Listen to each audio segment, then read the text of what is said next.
I'm Dr. Mike Mendall, a consultant gastroenterologist of 25 years standing. I'm a fellow of the Royal College of Physicians, a member of the British Society of Gastroenterology and the American Gastroenterology Association. Reflux disease has taken over from peptic ulcer disease as the main acid dyspeptic disorder affecting the upper gastrointestinal tract in the 21st century. Acid reflux and heartburn were first described in the 1920s. Reflux disease was rare before the 1960s or 70s, and then the incidence and prevalence have risen rapidly, whilst that of peptic ulcer disease has decreased. Currently, 10 to 20% of adults in the Western populations experience significant reflux symptoms at least once a week. There are a couple of possible explanations for this change. Firstly, there is the disappearance of Helicobacter pylori infection with improvements in living conditions. Helicobacter pylori, once you've had it for 10 or 20 years, begins to actually depress the amount of acid that the stomach secreted. Increases in obesity have also exacerbated the problem of reflux. The other likely explanation are improvements in human health, and with it likely increased gastric acid output. Evidence suggests that when men were hunter-gatherers, they were some 10 or 20 centimeters taller than when they settled down to living in overcrowded conditions with the introduction of early agriculture. It's only in the 20th century that the long-term effects of poor health, of overcrowding and poor hygiene have been overcome, and with it, gastric acid output has increased. The typical symptoms of reflux are heartburn or burning behind the breastbone and regurgitation of the stomach contents. There may be more atypical symptoms such as chest pain or soreness in the throat. The discomfort may also be felt in the pit of the stomach. Nausea is variably associated symptom. Cough and as IBS and other abdominal symptoms are more common in patients with reflux disease. Reflux disease has been linked to worsening asthma, tooth decay, and angina. Importantly, but only in a small number of cases, it is linked to the development of cancer of the lower end of the esophagus. When one looks at what's actually happening when people get reflux, one notices transient relaxations of the lower esophageal sphincter, allowing acid to reflux as a relatively normal phenomenon. Indeed, it is usual for the lower esophagus to be bathed in acid up to 4% of the time in normal people. However, this can increase if the clearance of acid from the lower esophagus is affected or with the development of hiatal hernias. Hiatus hernias occur when the gap in the diaphragm through which the esophagus travels to join the stomach becomes widened and the stomach can extend up into the chest. The diaphragm in a healthy person forms a normal part of the barrier to reflux together with the valve which is present in the wall of the esophagus. The problem of acid reflux is greatly increased by overweight, which has two effects. Firstly, to increase the amount of reflux and also increase the amount of damage to the lower esophagus that occurs as a result of the reflux. It is also worsened by smoking, which again impairs the defenses of the lower esophagus to the normal levels of acid reflux. And there are a number of different clinical syndromes that can occur in response to acid reflux. And the first, when reflux is quite severe or if people are overweight or smoke, is erosive esophagitis, whereby you find ulcers at the lower end of the esophagus. This used to be more common than it is now because potent acid suppressant drugs are available, which are frequently used, which partially mask this ulceration.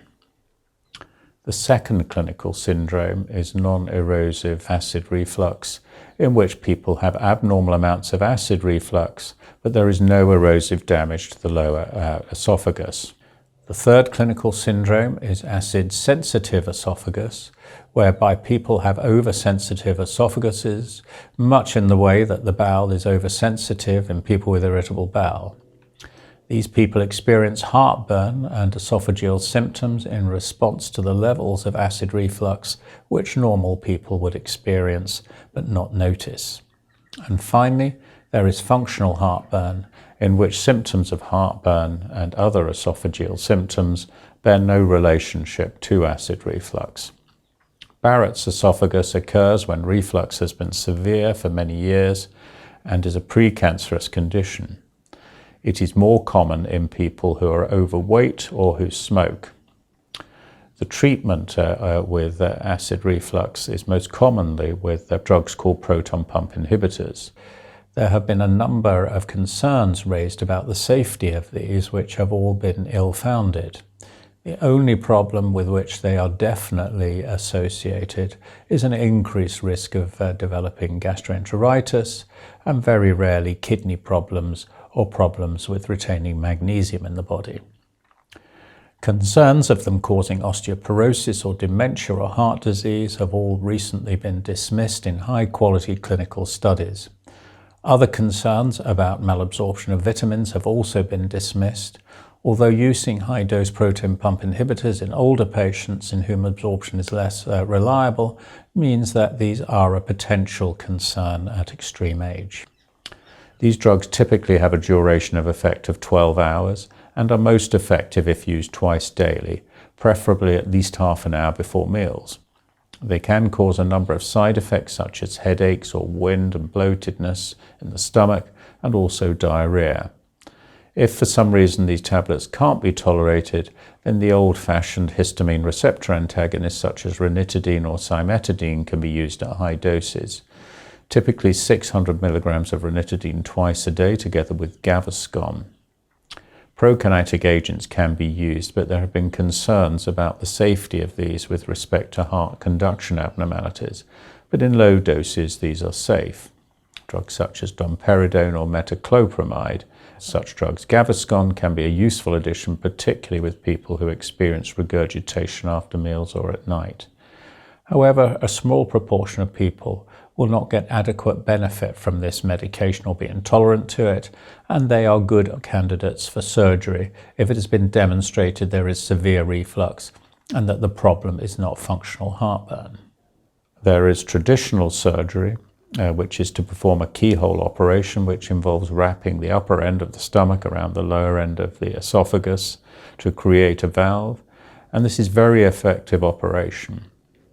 Surgery is also very useful if people are getting a lot of volume regurgitation and have symptoms such as waking up at night choking. A minor problem of swallowing may be experienced after the surgery, which diminish with time, and also surgery is best avoided in people with irritable bowel as they are unable to belch and may get symptoms of bloating.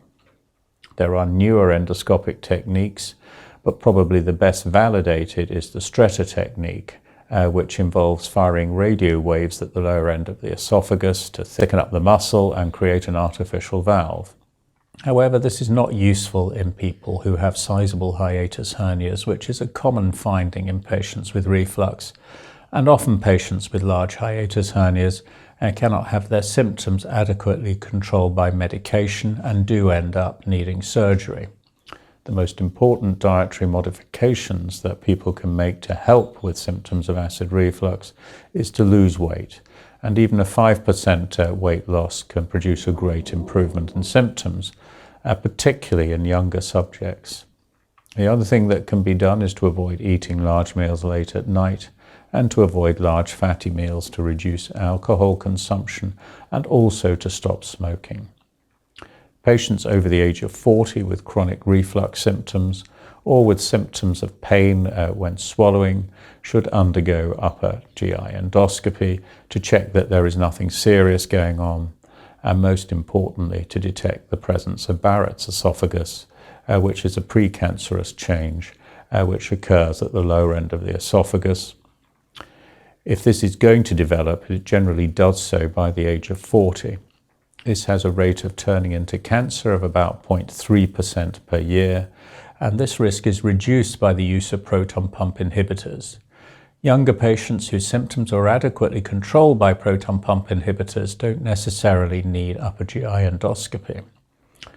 Esophageal adenocarcinoma, which as stated can uncommonly develop in Barrett's esophagus, is relatively rare. As well as proton pump inhibitors, aspirin at a dose of 150 or 300 milligrams a day can retard its progression. People who smoke or are overweight or drink heavily are more likely to develop cancer if they have Barrett's esophagus. Nowadays, with current screening programs for people with Barrett's esophagus, if cancer does develop, it is often discovered at an early stage, which can be removed endoscopically without the need for the operation of esophagectomy, which is a very life-changing operation.